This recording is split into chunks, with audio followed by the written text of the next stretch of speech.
spill the tea. This week I have the fabulous actress Aimee Hodnett on the channel. I've just finished interviewing her and my face genuinely hurts from laughing so much. So I hope you enjoy it as well.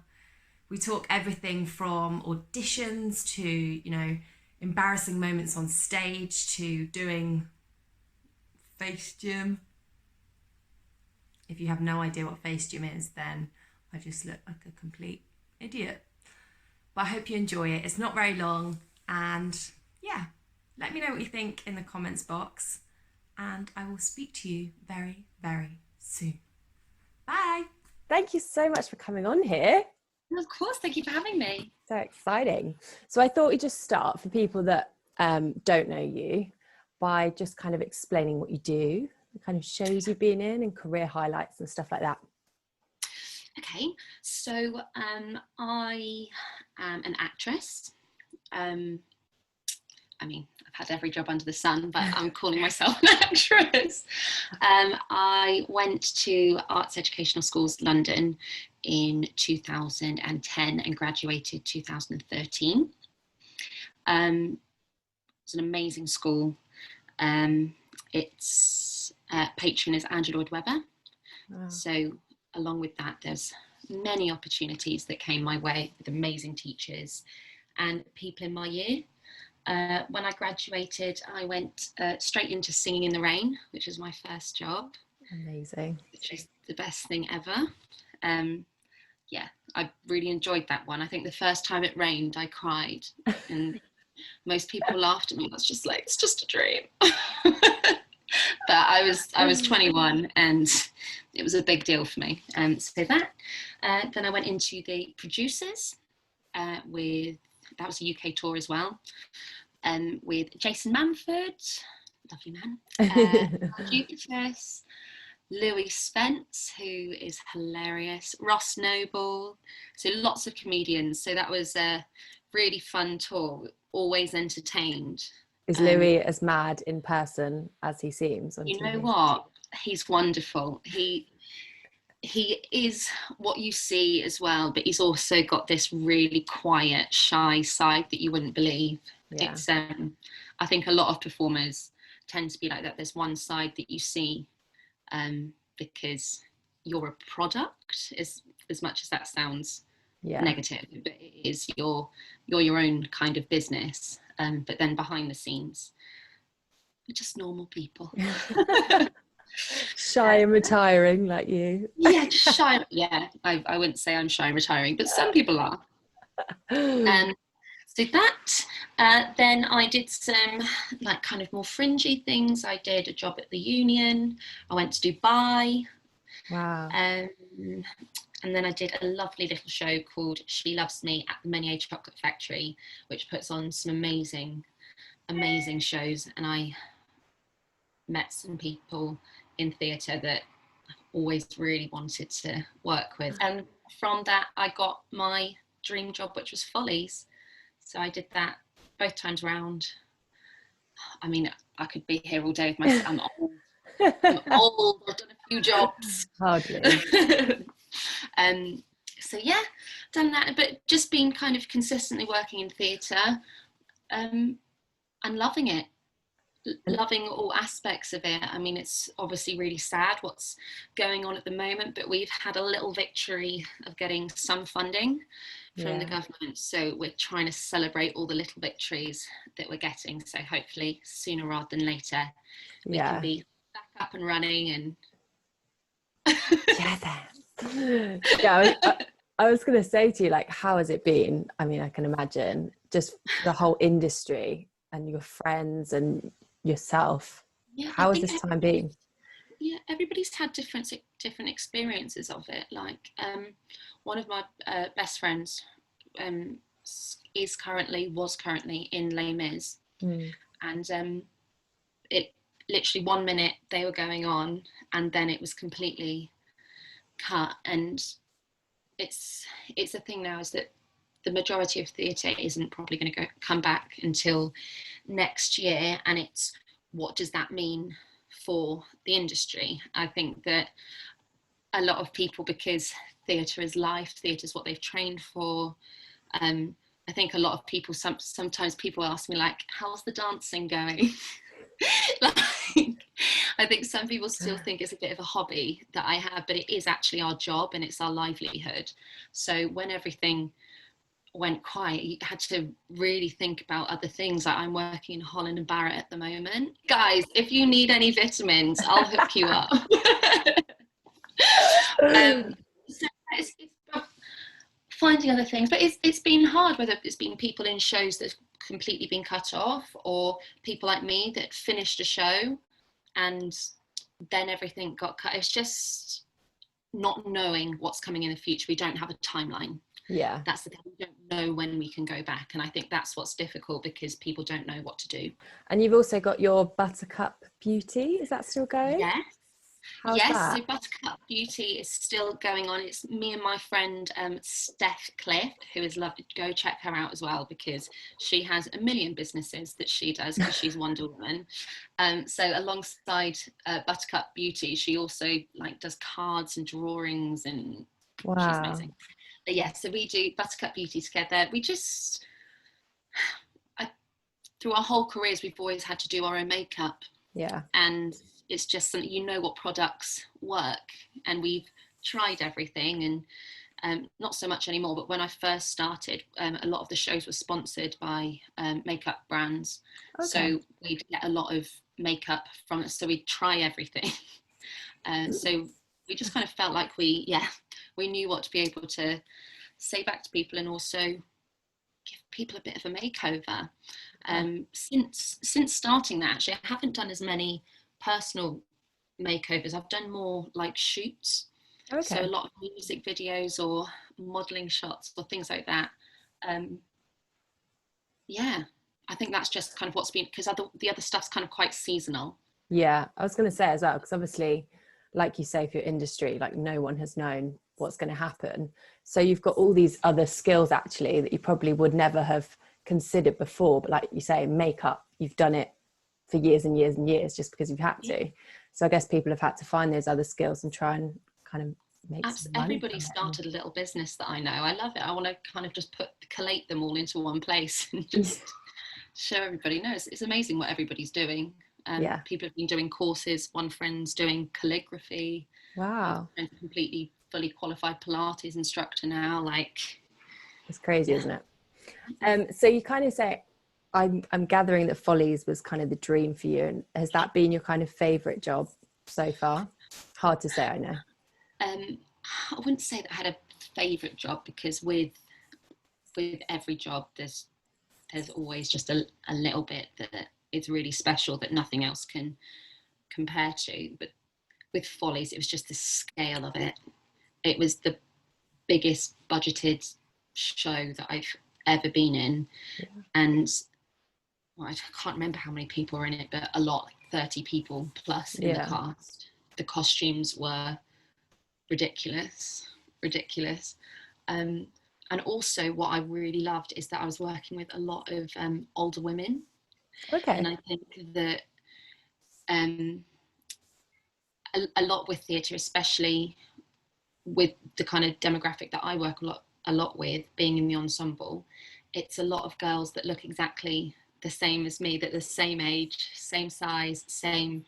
So wonderful. But it was just so nice to work with women that have been in the industry longer, much longer than I have, and learn from them, and learn how they have their different ways. For example, Imelda Staunton. Yeah.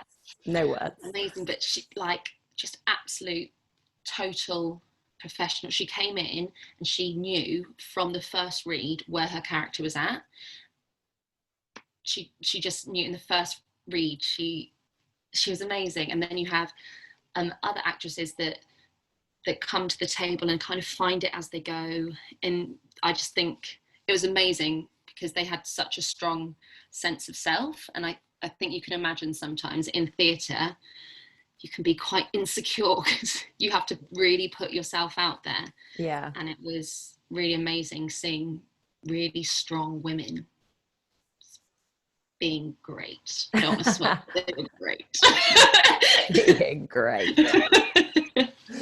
And have you ever had like a really embarrassing moment on stage? Or maybe Yeah. Singing in the Rain, there was like however many gallons of water coming down every single show, and I slipped more than once. I thought you were going to say something else. I was glad I went. No, and I slipped aggressively, like centre stage, and it's just the way of how do you get up from that and style it out, because you just have to try and find a way of Crawl on the floor. Yeah, yeah. So many things like that. Forgotten lines. Yeah, I can imagine. Yeah, the worst is when you're in an ensemble and everybody's doing the same dance moves and you forget the dance. Sometimes your mind just goes, and everybody else is dancing, and you just have this momentary thing where you just blank, and you're like, I don't know. Going in the other direction. Yeah, and obviously instantly at that point, every single person has their eyes on you, because the minute you go wrong, everyone in the audience is looking at you. They're not looking at anyone else, looking at you because you're wrong. It's your time to shine or not. I did it on purpose. Yeah, solo. Yeah. I've had a few questions in from people. So someone said, do you think you have to go to performing arts school to be successful? Because I know a lot of people do say, oh, you don't necessarily have to have gone to performing arts school. But truthfully, my honest opinion is, do you need to go to drama school to be talented enough or have the... No, you don't. I think that if the talent's there, then you'll always be able to work on it. However, personally, I think that you should always go for a few reasons. One reason is that you will learn etiquette, professionalism, how to deal with people, and nothing will surprise you because you would have already dealt with it, so you'll know what to expect. And also, if you go to one of the good drama schools, you'll meet half the people in your third year. That's the thing, it's making the connections. If you already know some people and you kind of get in that way, but it's just a way of being seen, of getting an agent, because it's very difficult to get an agent if you haven't had a showcase or gone to performing arts school. So it's not impossible, but I just think it's one of these industries that I went to a really good school and it's not been plain sailing for me at all. It's still been really hard graft, really hard work. But I managed to get an agent and I'd met people in my third year, which gave me the platform to go and get into auditions and to work. Yeah, definitely. So I think personally that you should go, and you should go to a good one, because there are lots out there. Someone else said, this is very broad and obviously it will vary depending on what you're auditioning for, but best tips for auditioning or preparing for an audition. So I think that's for performing arts school audition, I'd say. For performing arts school, I would say read the criteria explicitly so that when you go in, you know exactly what they want. Yeah. Little tip actually, if it's for auditioning for stage schools, there is a company set up by two of my friends called Chiron. Oh, they're going to kill me. They are going to kill me. Chiron. I think it's Chiron. But they've literally been in talks with every single performing arts school, so they know the criteria that every school wants. Yeah. And it's all, they've basically got it set up ready for you. Like a Bible. Bible. So a lot of the time, oh, that's another thing. Pick songs, if it's musical theatre, pick songs, or if it's acting, pick text that is suitable for you. Okay. Don't pick a song that's for a 80-year-old man and go in and sing it, even if it sounds nice in your voice. It's not appropriate. But more than anything, just be prepared and be confident, because they're looking to be able to train you. They're not looking for a finished product. They're looking to see if you're someone that they can train. Do you think this, okay, it's worded a bit weirdly, but I think what they're trying to say is, do you think this kind of pandemic has made you reconsider your career because it's so kind of stable, I guess? I wouldn't say that it's made me reconsider, because it's everything I've always wanted to do. I think that more than anything, what it's actually made me want to do is to go and expand what I do with theatre, whether that's go and take another course, just some kind of further education on it, because I want to feel like I can offer more. If you get me. Yeah. I don't think that it's made me reconsider it at all. No, partly, but just because I love it, and I do think about it a lot. I'm not going to lie at all. Like when it's moments like this, not this has ever happened before, or even between jobs, sometimes when I have like months out of work and I'm doing in between jobs. So I go 1 minute, I'm on stage in Follies at the National Theatre living my best life, and the next day I'm back in a restaurant asking people if they want ketchup with their chips.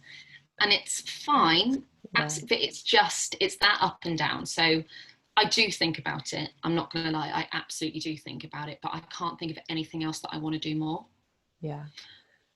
And if difficult. No, I get that. But and if you went back to the start of your career, would you do anything differently? Or if you could kind of speak to yourself at 21, or when you first graduated, what would be that golden bit of advice that you would give yourself, having been through it all? To be more confident.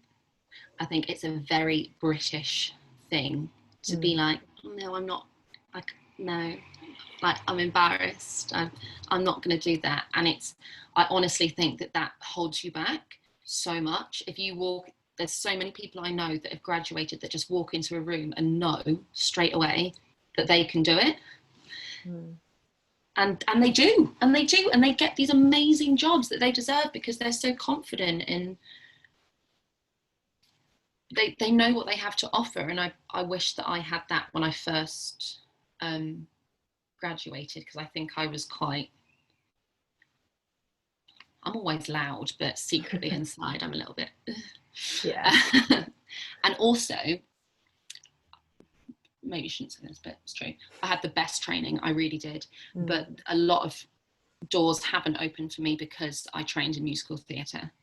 I think that if I did go back, I'd seriously consider doing a straight acting course. I wouldn't discourage anyone from doing musical theatre, and I wouldn't miss meeting the people that I met ever, but I think there is still a bit of a stigma.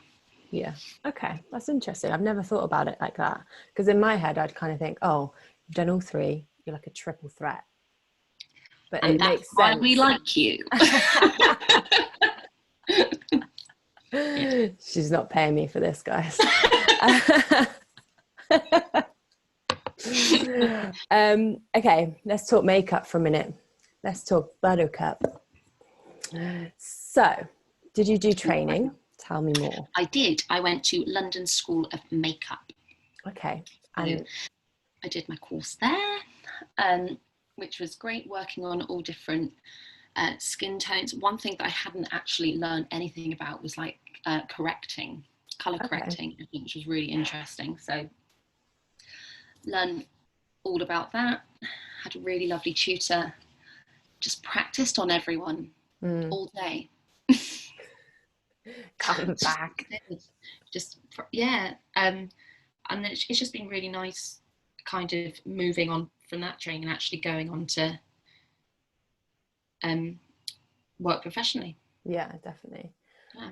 And what would be your kind of, and this can be skincare as well, what would be your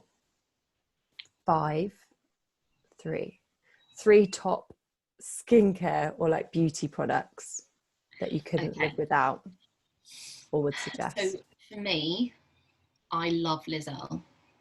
Okay. I love Lizelle. Never used it. It's great, cruelty free, vegan, lovely. I like, it's a cleansing cloth, so you kind of put on the cleanser and then take it off with a muslin cloth, which I find works wonderfully. Yeah. Apart from at the beginning of lockdown, I decided I'd just go for without makeup for as long as possible, thinking it would help my skin. I actually really broke out because I stopped using the cleanser to take my makeup off. Because I know lots of people that had that, and I got that, but I think that's just the alcoholic consumption going up. I mean, I'm not having a problem. It's working for me. So Lizelle, love all their products. That's great. Also, a good vitamin C serum. Okay, I've heard Really about this. Good. So lots of different brands. Do you think some of the Holland and Barrett do one? Holland and Barrett do a vitamin Link C below. hydrochloric acid serum, and it's currently 33% off, guys. So go out there, get your serum. I'm not even joking. I'm being so serious. And it's a really good one. In fact, I can go and get the bottle. No, do you want me to get the bottle? Go get it. Okay, I'm back. Okay, here it is, guys. Okay. Vitamin C. So it's really good, really easy. Comes with a little pipette. And what does this do? Sorry, I got carried away with the brightening. Okay. It's brightening and hydrating. So I need that. This really is like all for that. me, by the way. Yeah. And the other thing that I'm obsessed with is the Charlotte Tilbury Magic Cream and Eye Rescue. Okay, so it lives up to all the rave. It does. Rave? Wait for it to go on. Sometimes they have a deal on for, I kind of bulk buy at Christmas. Yeah. I do. I wait for the deals and then I bulk buy for the year. But they don't have that Holland and Barrett, right? Unfortunately, Charlotte Tilbury is not sold at Holland and Barrett. I'm working on it, guys. I'm working on it. So funny. Yeah. So those are my three. What did I say? Lizelle, Vitamin C, Charlotte Tilbury. Charlotte Tilbury. Okay. Yeah, because I've seen loads of stuff about Charlotte Tilbury but never used it. I just don't really. And I haven't also changed. your massages, guys. Okay. Because I look on is it Instagram. Face Gym. Yes. And that works. Yes, it works. Because I tried this one before. That's the one. Yeah. Underneath and up. Underneath. And here as well. Cutting it out. Oh, I need to get rid of this. Okay. You literally have nothing there, but fine. How funny. Yeah. I think we've covered everything. Yeah? But yeah. Thank you so much. Yay! Thank you so much for doing it.